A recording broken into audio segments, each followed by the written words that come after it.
दोस्तों, क्या आपने कभी सोचा है ये जो ज़मीन हमारे नीचे बिछी है, जिस पर हम चलते रहते हैं, जीते हैं, ये आखिर आई कहाँ से? कहाँ से आई ये मिट्टी, ये पहाड़, ये समंदर? क्या ये हमेशा से थी या इसे किसी ने बनाया? दोस्तों, आज हम उसी रहस्य की परतें खोलने जा रहे हैं। ज़मीन कैसे बनी, और इस सवाल का जवाब सिर्फ एक नज़रिए से नहीं बल्कि दो अलग अलग नज़रियों से जानेंगे। एक वो जो साइंस कहती है, बिग बैंग थ्योरी, और दूसरी वो जो इस्लाम बताता है, कुरान की ज़ुबानी। और सबसे ख़ास बात, हम ये भी जानेंगे कि दोनों के बीच टकराव है या ताल्लुक़, और आखिर कौन सी बात ज़्यादा पुख्ता लगती है। तो चलिए शुरू करते हैं। इस सफ़र की शुरुआत वहीं से करते हैं जहां कुछ भी नहीं था। दोस्तों, सोचिए एक पल के लिए, न सूरज था, न चांद, न सितारे, न ज़मीन, न आसमान, कुछ भी नहीं, सिर्फ अंधेरा, सिर्फ खामोशी। ये वो वक्त था जब टाइम भी नहीं था, और फिर एक धमाका हुआ। एक ऐसा धमाका जिसे हम आज कहते हैं बिग बैंग। बिग बैंग कोई आम धमाका नहीं था, ये कोई बम फटने जैसा एक्सप्लोजन नहीं था, बल्कि ये एक अलौकिक घटना थी जहां एक पॉइंट था जो इतना छोटा था कि उसकी कोई लंबाई चौड़ाई नहीं थी। उस पर एक बिंदु में पूरा ब्रह्मांड भरा हुआ था। दोस्तों, उस बिंदु में इतनी एनर्जी थी, इतनी ताकत थी कि वो एक पल में फटा, और उसी पल से समय शुरू हुआ, स्थान शुरू हुआ, ऊर्जा फैलने लगी, और धीरे धीरे ज़मीन, गिरह, तारे, आकाश गायें। बिग बैंग के बाद जो पहला सेकंड था उसे कहते हैं कॉस्मिक सेकंड, और उसी में वो घटनाएं जिन्होंने हमारी कायनात की नींव रखी। दोस्तों, बिग बैंग के बाद जो गैस और ऊर्जा चारों तरफ फैल रही थी वो धीरे धीरे ठंडी होने लगी। गैसें आपस में जुड़कर स्टार और गैलेक्सीज बनाने लगीं। दोस्तों, इन्हीं गैसों में से एक हिस्सा बिलियन साल बाद जमा होकर बना सूरज, और उसके चारों ओर घूमती रहीं कुछ चीज़ें। वही एक दिन बन गई ग्रह, यानी कि प्लैनेट्स। हमारा ग्रह पृथ्वी इन्हीं में से एक है। मतलब ये कि ज़मीन कोई जादू से नहीं बनी, बल्कि ये बिना हज़ारों लाखों प्रक्रियाओं से तापमान, गुरुत्वाकर्षण, रसायन, गैस और समय के साथ बनी हैं। दोस्तों, जब ज़मीन पहली बार बनी वो आज जैसी नहीं थी। उसके ऊपर था सिर्फ बर्फ़, आग का दरिया, पिघली हुई चट्टानें, जहरीली गैसें, और चारों ओर फैला अंधेरा। लेकिन वक्त के साथ तापमान गिरा, सतह ठंडी हुई, गैसों से बना वातावरण, और फिर बारिश, और उसी बारिश से बना समंदर। फिर ज़मीन पर धीरे धीरे जीवन की शुरुआत हुई। सिंगल सेल ऑर्गेनिज्म, फिर पेड़ पौधे, फिर जानवर, फिर इंसान। दोस्तों, बिग बैंग थ्योरी बहुत कुछ बताती है, लेकिन क्या ये सारी सच्चाई है? क्या ये सब किसी की योजना के बिना यूं ही हो गया? यहीं से शुरू होता है इस्लामिक नज़रिया। दोस्तों, अब तक आपने जाना है कि साइंस क्या कहती है, बिग बैंग कैसे हुआ, कैसे धरती बनी, और कैसे जीवन की शुरुआत हुई।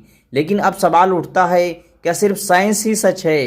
क्या यह सब यूं ही अपने आप हो गया, या फिर इसके पीछे किसी बड़ी ताकत, किसी क्रिएटर, किसी भगवान या किसी अल्लाह का हाथ है?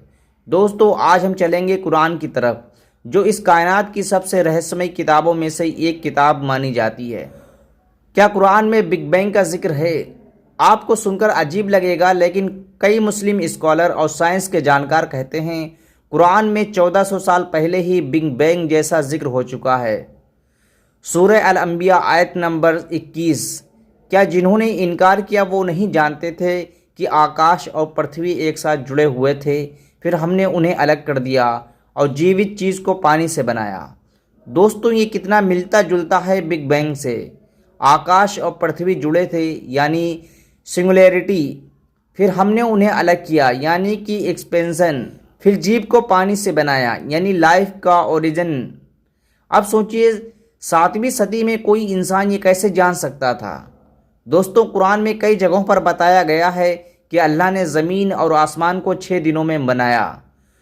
सूरह अल आराफ आयत नंबर 7। तुम्हारा रब वही अल्लाह है जिसने आसमानों और ज़मीनों को 6 दिनों में बनाया। अब यहाँ सवाल उठता है, ये 6 दिन क्या वही 24 घंटे के दिन हैं, या इसका मतलब कुछ और है? इस्लामिक स्कॉलर कहते हैं यहाँ दिन का मतलब टाइम पीरियड है। जैसे साइंस में इपोक्स और इरेज होते हैं, मतलब कुरान और साइंस में शब्द अलग अलग हो सकते हैं, लेकिन कॉन्सेप्ट काफ़ी हद तक मेल खाते हैं। कुरान में धरती की रचना कैसे बताई गई है? सूरह फुस्सिलत। कहो, क्या तुम उसका इनकार करते हो जिसने ज़मीन को 2 दिनों में बनाया, फिर उसने ज़मीन में पहाड़ बनाए और उसमें बरकत रखी और उसमें राशन का इंतज़ाम किया। 4 दिनों में फिर उसने आसमान की तरफ ध्यान दिया और उसे 7 आसमान बना दिया। दोस्तों, इसे अगर गहराई से समझें तो 2 दिन ज़मीन की फिज़िकल स्ट्रक्चर, 4 दिन बाकी प्रिपरेशन यानी कि हवा पानी वगैरह, और फिर 7 दिन आसमान यानी कि मल्टीवर्स या कॉस्मिक लेयर। कई ये बातें आज की साइंस से मेल नहीं खाती। अब असली सवाल ये है, क्या इस्लाम और साइंस में टकराव है? कई लोग मानते हैं कि धर्म और साइंस एक दूसरे के खिलाफ हैं, लेकिन कई वैज्ञानिक जैसे कि डॉक्टर मौरिसी बौसीले, जिन्होंने the Bible the Quran and science किताब लिखी, और कई मुस्लिम वैज्ञानिक कहते हैं कि कुरान साइंस से नहीं टकराता बल्कि साइंस की पुष्टि करता है। उदाहरण, लाइफ पानी से बनी, कुरान भी यही कहता है। साइंस भी, ब्रह्मांड का विस्तार हो रहा है, कुरान कहता है हमने आसमान को बनाया और हम ही उसे फैला रहे हैं। फ़र्क कहाँ है? हाँ, कुछ जगह डिफरेंस हैं। साइंस कहती है कि सब कुछ एक एक्सीडेंट से हुआ, बिना किसी क्रिएटर के। इस्लाम कहता है सब कुछ अल्लाह की मर्ज़ी से हुआ। अब बात आती है फ़िलॉसफी की। क्या इतना बड़ा सिस्टम खुद को खुद बना सकता है या किसी ने बनाया? और क्या कुरान ने और भी साइंस बताया है? हाँ दोस्तों, कुरान में कई साइंटिफिक बातें हैं, जैसे कि ह्यूमन एम्ब्रियो की डेवलपमेंट, माउंटेन के पेग जैसे होने का जिक्र, आयरन का आसमान से उतरना, हनी बी की सोशल स्ट्रक्चर, फिंगरप्रिंट्स का यूनिक होना। यह सब कुछ 1400 साल पहले लिख दिया गया था, जब माइक्रोस्कोप, टेलीस्कोप या कोई लैब नहीं थी। क्या ये सब संयोग है या किसी बड़ी ताकत का काम?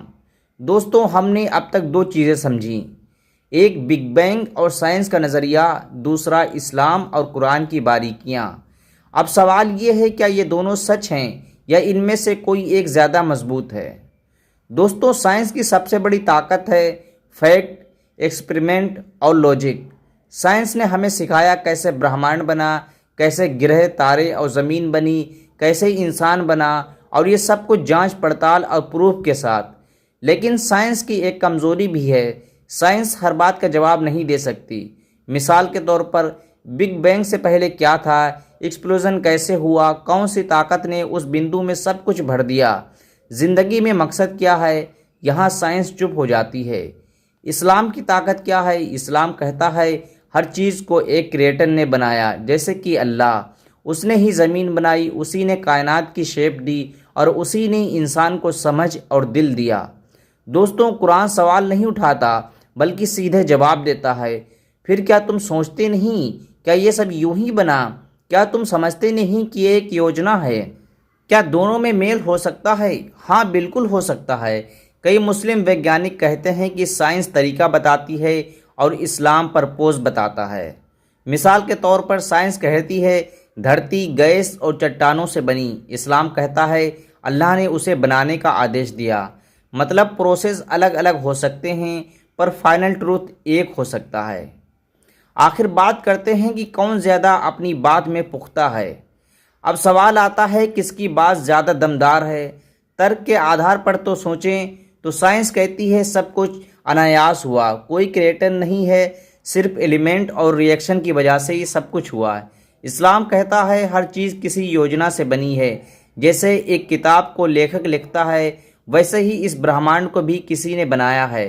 अब आप खुद सोचिए, क्या एक घड़ी बिना घड़ी साज के बन सकती है? क्या एक मोबाइल बिना इंजीनियर के खुद बन सकता है? तो क्या ये ब्रह्मांड उससे करोड़ों गुना ज़्यादा जटिल है, वो खुद कैसे बन सकता है?